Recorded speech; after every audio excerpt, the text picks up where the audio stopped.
नमस्कार, मैं हूं प्रभाकर मणि तिवारी। आप देख रहे हैं मेरा खास कार्यक्रम पॉलिटिक्स विद प्रभाकर। पश्चिम बंगाल के मुख्यमंत्री और तृणमूल कांग्रेस अध्यक्ष ममता बनर्जी हाल में 3 दिनों के गोवा दौरे से लौटी हैं। गोवा में वे तृणमूल कांग्रेस के पांव जमाने की कवायद के तहत गई थी, इस अभियान के तहत गई थी। वहां अपनी आदत के मुताबिक आम लोगों से भी मिली। मछुआरों की बस्ती में जाकर मांडवी नदी के किनारे मछुआरों से मुलाकात की उन्होंने, और भी कई दलों से, राजनीतिक दलों से अलग अलग बात की। सबसे बड़ी बात कि उन्होंने कांग्रेस पर जमकर हमले किए।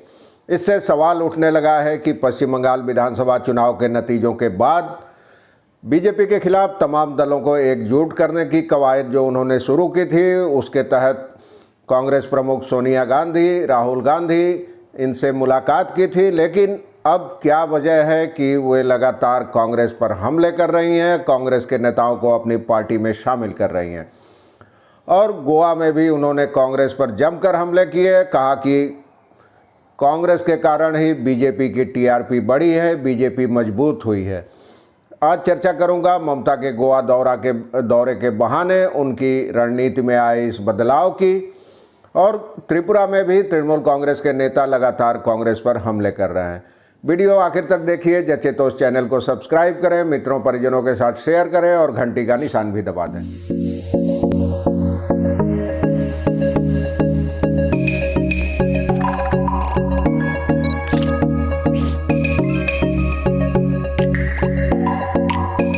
क्या ममता की रणनीति अब बदल गई है?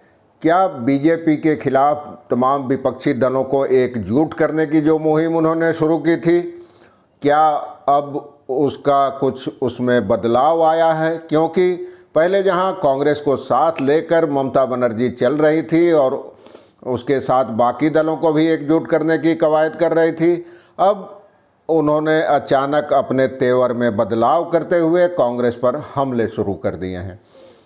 इसे अलग अलग तरीके से इसकी व्याख्या की जा रही है और कांग्रेस भी जवाबी हमले करने पे जुटी है। ममता बनर्जी ने गोवा में साफ कहा, बिना किसी लाग लपेट के कहा कि बीजेपी की जो टीआरपी बढ़ी है वो कांग्रेस की वजह से बढ़ी है। कांग्रेस की निष्क्रियता और चुप्पी के कारण ही बीजेपी लगातार मजबूत हो रही है और उससे मुकाबले के लिए कांग्रेस कोई कदम नहीं उठा रही है। गोवा में अपने 3 दिनों के दौरे के दौरान लगभग हर जगह अपने हर भाषण में उन्होंने कांग्रेस की आलोचना की। दूसरी ओर उनके भतीजे अभिषेक बनर्जी भी लगातार कांग्रेस पर बरस रहे हैं। गोवा दौरे से पहले ममता बनर्जी जब उत्तर बंगाल में थी तब भी सिलीगुड़ी और कार्सियांग में उन्होंने कांग्रेस की आलोचना की थी। उत्तर प्रदेश कांग्रेस के पूर्व मुख्यमंत्री कमलापति त्रिपाठी के नाती राजेश पति त्रिपाठी और उनके बेटे ललितेश पति त्रिपाठी को उन्होंने पार्टी में शामिल किया। इसी तरह उससे कुछ दिन पहले बीते महीने उन्होंने असम में पूर्व वरिष्ठ कांग्रेसी संतोष मोहन देव की पुत्री सुष्मिता देव को तोड़ा, उनको पार्टी में शामिल किया तृणमूल कांग्रेस में, और उसके बाद राज्यसभा में भी भेजा। अब सुष्मिता देव को असम और त्रिपुरा में तृणमूल कांग्रेस को मजबूत करने की जिम्मेदारी सौंपी गई है। इससे राजनीतिक हलकों में कई तरह के सवाल पैदा हो रहे हैं। इससे पूछा जा रहा है कि क्या ममता बनर्जी अब कांग्रेस से भी समान दूरी रखने की नीति पर आगे बढ़ रही है और कितनी कामयाब होगी उनकी यह नीति? तृणमूल कांग्रेस नेताओं का आरोप है कि कांग्रेस लंबे समय से निष्क्रिय है, चुप्पी साधे बैठी है, तो हम उनका अनिश्चित काल तक इंतजार कर नहीं सकते। और बीजेपी के खिलाफ मोर्चा बनाने की कवायद में कांग्रेस कुछ नहीं कर रही है, वो अपने आंतरिक कलह से ही जूझ रही है। तृणमूल के नेता इसके लिए पंजाब की मिसाल दे रहे हैं, जहां बीते कुछ दिनों से लगातार उथल पुथल मची हुई है। तो अब क्या ममता आखिर सोच क्या रही है? राजनीतिक विश्लेषकों का कहना है कि ममता शायद सोच रही हैं कि ऐसे हमलों से, ऐसे आलोचना से ऐसी शायद कांग्रेस कुछ करे, कांग्रेस की नींद टूटे और वो कुछ आगे बढ़े। वो लगातार कांग्रेस पर हमले कर रही हैं। दूसरी ओर राजीव गांधी ने भी गोवा में कहा कि यहाँ भी खेल होगा। ममता बनर्जी के नारे की तर्ज पर उन्होंने कहा यहाँ भी खेला होगा, नया खेला होगा। तो ये खेला होगा और एक दूसरे पर हमले करने, मिसाल के तौर पर प्रदेश कांग्रेस अध्यक्ष पश्चिम बंगाल के अधीर चौधरी ने उल्टे इन हमलों के लिए ममता बनर्जी और उनकी पार्टी पर हमला किया है। उनका कहना है कि कांग्रेस नहीं बल्कि तृणमूल कांग्रेस ने ही बीजेपी को मजबूती दी है और पश्चिम बंगाल में आज बीजेपी मजबूत है तो इसका श्रेय तृणमूल कांग्रेस को ही जाता है। उन्होंने 21 साल पहले का हवाला देते हुए कहा कि ममता बनर्जी जब कांग्रेस छोड़ के निकली थी, तृणमूल कांग्रेस का गठन किया था, तो अटल बिहारी वाजपेयी और उनकी सरकार ने ही इनका समर्थन किया था और उसी समय से ममता और बीजेपी में एक गोपनीय साठगांठ है और ये सब चीज़ें चल रही है। और बंगाल में भी अगर आज बीजेपी मजबूती के मुकाम पर पहुंची है, इस मजबूत मुकाम पर पहुंची है, तो इसके पीछे तृणमूल कांग्रेस का ही हाथ है। राजनीतिक विश्लेषकों का कहना है कि ममता शायद एकला चलो की नीति पर चल रही हैं, जैसा तृणमूल कांग्रेस के कई नेताओं ने भी मुझे बताया कि कांग्रेस की चुप्पी को देखते हुए पार्टी ने अब रविंद्रनाथ टैगोर की गीत की तर्ज पर एकला चलो यानी अकेले चलने का ही फैसला किया है। तृणमूल कांग्रेस की दलील है कि कांग्रेस विपक्षी दलों को बीजेपी के खिलाफ एकजुट करने में कोई पहल नहीं कर रही है, लेकिन राजनीतिक विश्लेषकों का सवाल है कि अगर कांग्रेस पहल नहीं कर रही है तो ममता खुद इस मामले में पहल क्यों नहीं कर रही। ममता तो खुद भी ऐसी कुछ पहल नहीं कर रही हैं। विधानसभा चुनाव के नतीजों के बाद दिल्ली दौरे में भले उन्होंने तमाम पार्टी के नेताओं से मुलाकातें की, बैठकें की, बातचीत की, लेकिन उसके बाद इस मोर्चे पर एकदम सन्नाटा छाया हुआ है। अगर कांग्रेस अपने आंतरिक मामलों से जूझ रही है तो ममता के सामने ऐसी क्या मजबूरी है।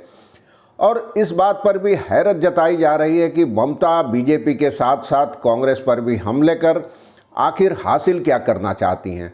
क्या होगा ऐसे? क्या कांग्रेस को हटाकर छोटे छोटे राज्यों में, त्रिपुरा और गोवा जैसे राज्यों में ममता अपनी पार्टी के लिए जगह बनाना चाहती हैं, या फिर उनका मकसद 2024 के लोकसभा चुनाव में बीजेपी को सत्ता से हटाना है, जैसा कि वो दावा करती रही हैं।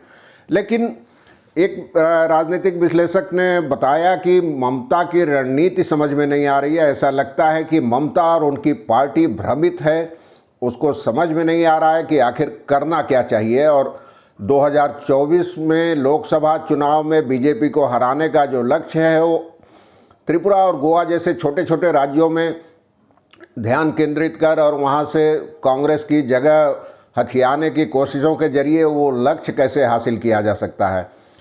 इसका जवाब भी वही देते हैं। उनका कहना है कि शायद ममता 2024 में बीजेपी की हार की स्थिति में विपक्षी गठबंधन अगर कोई हुआ तो ज़्यादा राज्यों में अपना प्रतिनिधित्व दिखाकर शायद ममता अपने लिए कोई अच्छा पद, बेहतर स्थिति में आने का सोच रही हैं, सपना देख रही हैं। लेकिन यह सपना कितना सच्चा होगा यह कहना मुश्किल है। पहले भी हमने देखा है विपक्षी गठबंधनों का हश्र कैसा रहा है। इससे पहले ममता ने भी 2019 के लोकसभा चुनाव के पहले ब्रिगेड परेड मैदान में कोलकाता में रैली की थी, तमाम विपक्षी नेताओं को बुलाया था, लेकिन नतीजा सिफर ही रहा। क्या इस बार भी वैसा ही होगा जैसा पश्चिम बंगाल विधानसभा चुनाव में भारी जीत तृणमूल कांग्रेस की हुई थी, उसके बाद एक कयास लगाए जा रहे थे कि अब ममता बनर्जी राष्ट्रीय राजनीति में मजबूती से उभरेगी, उनका कद मजबूत हुआ। और खुद ममता ने भी कई बार यह बात कही, तृणमूल के नेताओं ने भी यह बात कही, लेकिन अब अचानक 6 महीने के बाद तृणमूल कांग्रेस अपनी मंजिल, अपने रास्ते से भटकती नजर आ रही है और ममता बनर्जी भी कुछ साफ साफ नहीं कह रही है कि उनका लक्ष्य क्या है। विपक्षी एकजुटता उनका लक्ष्य है या अकेले अपने बूते बीजेपी को हराने का सपना देख रही हैं। आगे अगर इस बारे में और कोई डेवलपमेंट होता है मैं आपको लगातार अपडेट करता रहूँगा। फिलहाल आज इतना ही कि तृणमूल कांग्रेस आखिर अचानक अपनी रणनीति में बदलाव कर कांग्रेस पर हमले क्यों करने लगी है। आज के लिए इतना ही। धन्यवाद। नमस्कार।